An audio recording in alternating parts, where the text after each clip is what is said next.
नमस्कार दोस्तों, स्वागत है आपका आपके अपने YouTube चैनल जीएस जीनियस में।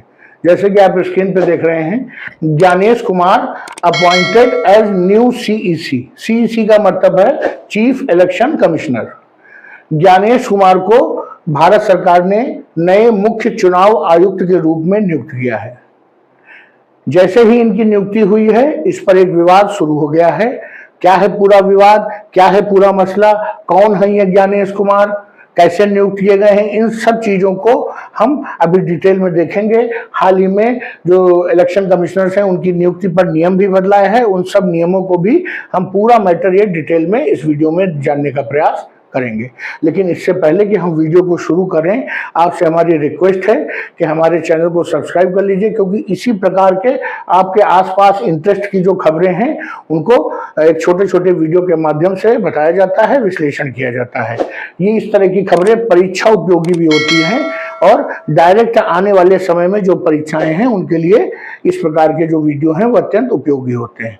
तो चलिए मित्रों, उम्मीद करता हूं कि आपने चैनल सब्सक्राइब कर लिया होगा। अगर नहीं किया है तो अभी भी कर लीजिए। हम देखते हैं आगे। ये तस्वीर जो आप देख रहे हैं, ये है ज्ञानेश कुमार जी, और ये अभी हाल ही में भारत सरकार ने इनको मुख्य चुनाव आयुक्त के रूप में नियुक्त किया है। मुख्य चुनाव आयुक्त की क्या जिम्मेदारियां होती हैं, वो कौन कौन से चुनाव करवाते हैं, इन सब चीजों को आगे डिटेल में हम एक और वीडियो इस पर बहुत जल्दी लाएंगे।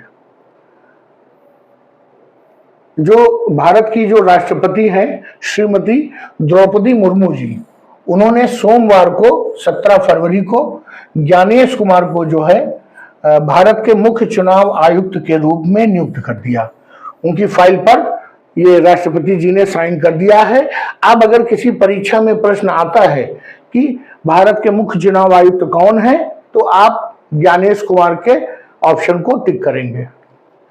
ज्ञानेश कुमार के पहले कौन थे, तो ज्ञानेश कुमार के पहले राजीव कुमार थे, और राजीव कुमार जो है 18 फरवरी को 65 साल के हो जाएंगे। आपको बता दूं कि जो मुख्य चुनाव आयुक्त होते हैं उनकी जो रिटायरमेंट की उम्र होती है वो 65 वर्ष होती है। 18 फरवरी को वो 65 वर्ष के हो जाएंगे, उसी दिन वो रिटायर हो जाएंगे, और उसी दिन ज्ञानेश कुमार जी जो है वो भारत के मुख्य चुनाव आयुक्त का कार्यभार ग्रहण कर लेंगे। जब से ये चुनाव आयुक्त और मुख्य चुनाव आयुक्त की नियुक्ति के नियम बदले गए हैं, इसके बारे में अभी इसी वीडियो में हम बात करेंगे। उसके बाद से ये ज्ञानेश कुमार नए नियमों के तहत नियुक्ति पाने वाले पहले जो है चीफ इलेक्शन कमिश्नर बन गए हैं। इनके साथ साथ ज्ञानेश कुमार के साथ डॉक्टर विवेक जोशी, इनको जो है चुनाव आयुक्त के रूप में नियुक्त किया गया है। ये 1989 बैच के जो है आईएएस अधिकारी हैं, और ये जिस दिन अपना जो है ऑफिस संभालेंगे उस दिन से इनका कार्यभार माना जाएगा। आप समझ सकते हैं कि पहले जो है राजीव कुमार जी जो है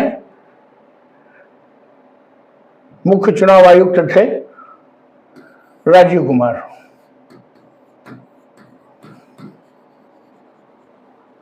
ये बाहर निकल गए, इनकी जगह पर आ गए ज्ञानेश कुमार।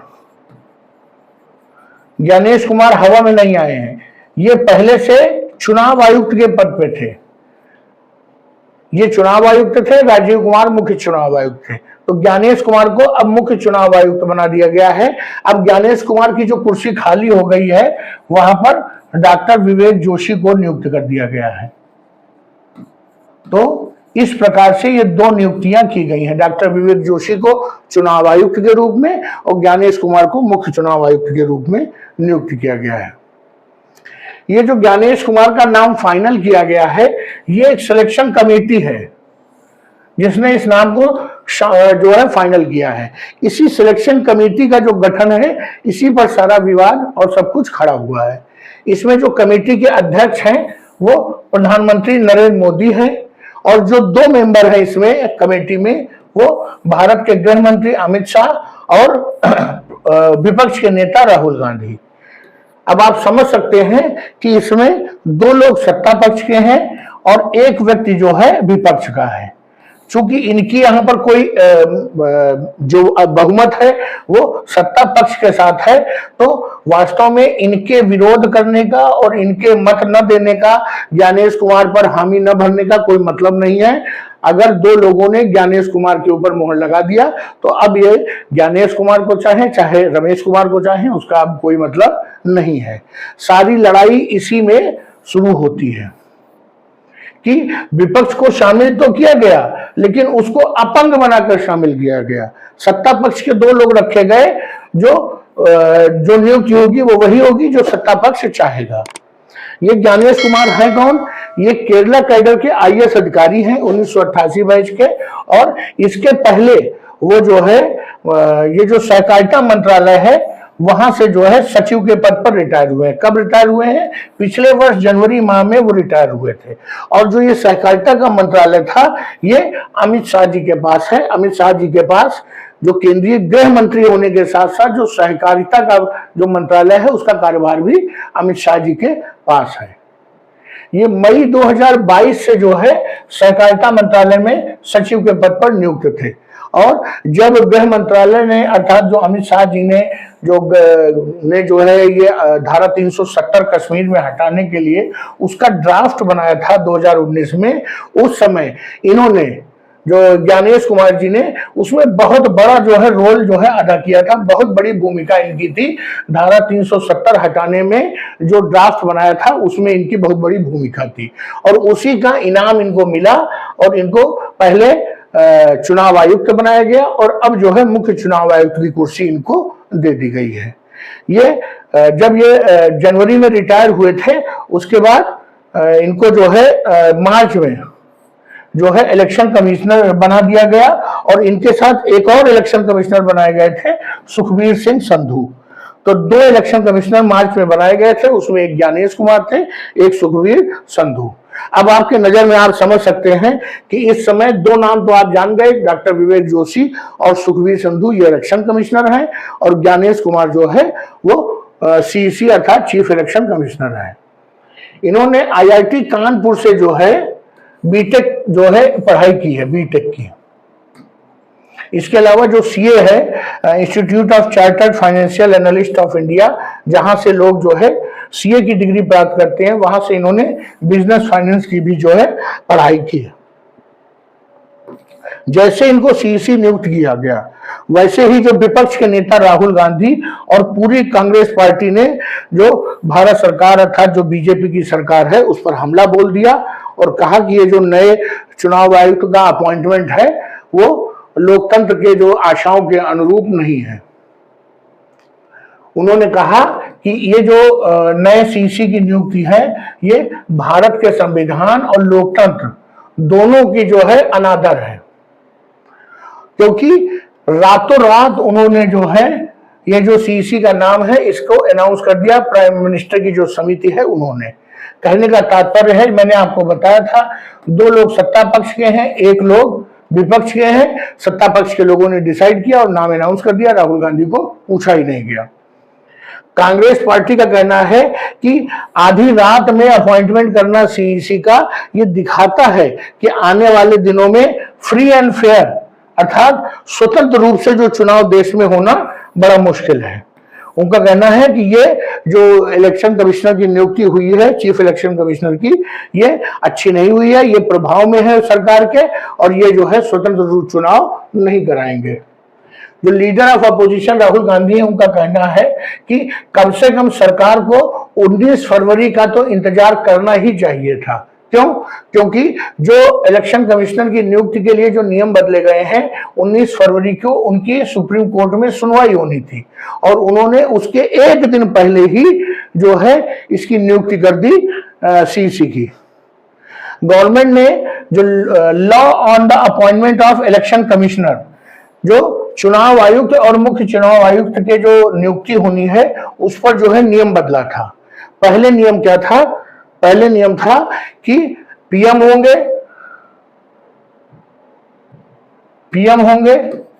प्लस सीजेआई होंगे प्लस लीडर ऑफ अपोजिशन होंगे, ये तीन लोग मिलकर के सीईसी की नियुक्ति करेंगे।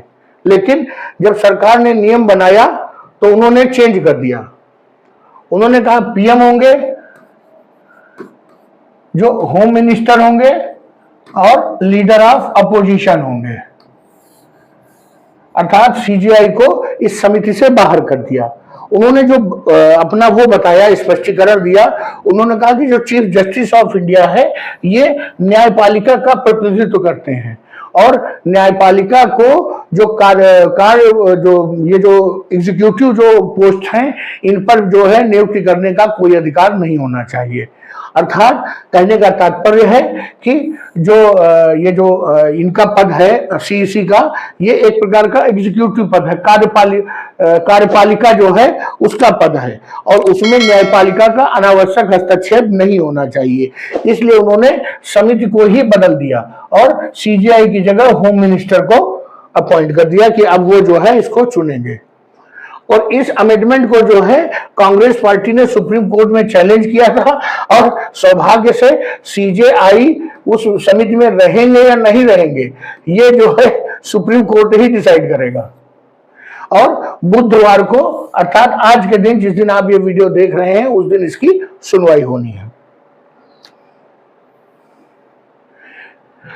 सुप्रीम कोर्ट ने बहुत पहले इस मुद्दे पर एक बार और एक केस हुआ है। केस का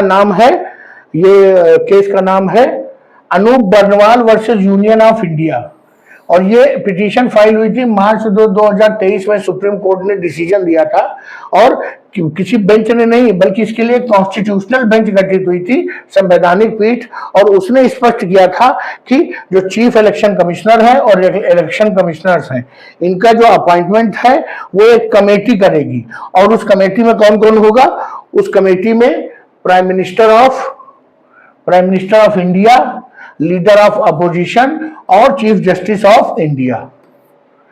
ये इसलिए ये तीन लोग रखे गए थे जिसमें किसी एक पक्ष की बढ़त न होने पाए और दूसरा पक्ष असंतुष्ट न होने पाए।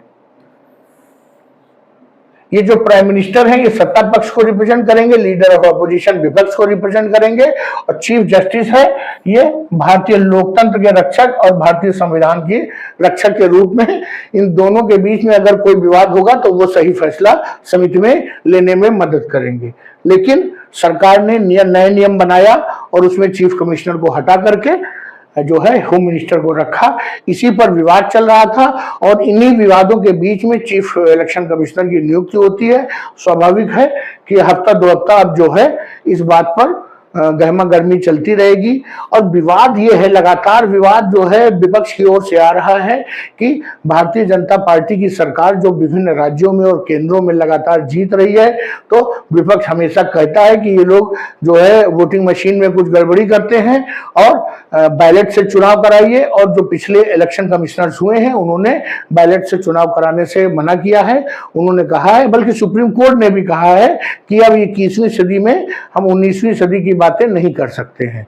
तो विपक्ष को लगता है कि सत्ता पक्ष ने अपनी मनमर्जी का अपने जो समर्थन वाला एक जो है election commissioner, chief election commissioner नियुक्त कर दिया है और इनका जो कार्यकाल है वो तब तक रहेगा जब तक भारतीय जनता पार्टी शासन में रहेगी। उसके पहले इनका कार्यकाल खत्म होगा और जो ये मोदी सरकार है वो अपने चुनाव में जाने से पहले एक दूसरा जो इलेक्शन कमिश्नर है वो भी नियुक्त कर देगी। तो चलिए मित्रों, ये वीडियो यही समाप्त करते हैं। क्या विवाद है मुख्य चुनाव आयुक्त के अपॉइंटमेंट में, इन सब चीजों को हमने यहाँ पे डिटेल में देखा। आने वाले 2-4 दिनों में मैं मुख्य चुनाव आयुक्त के ऊपर एक डिटेल वीडियो बनाऊंगा जो पॉलिटिक्स का हिस्सा होगा। चलिए मित्रों, वीडियो को यही समाप्त करते हैं। अगर हमारा जो विश्लेषण है वो आपको अच्छा लगा हो तो वीडियो को लाइक करिए, चैनल को सब्सक्राइब करिए। धन्यवाद।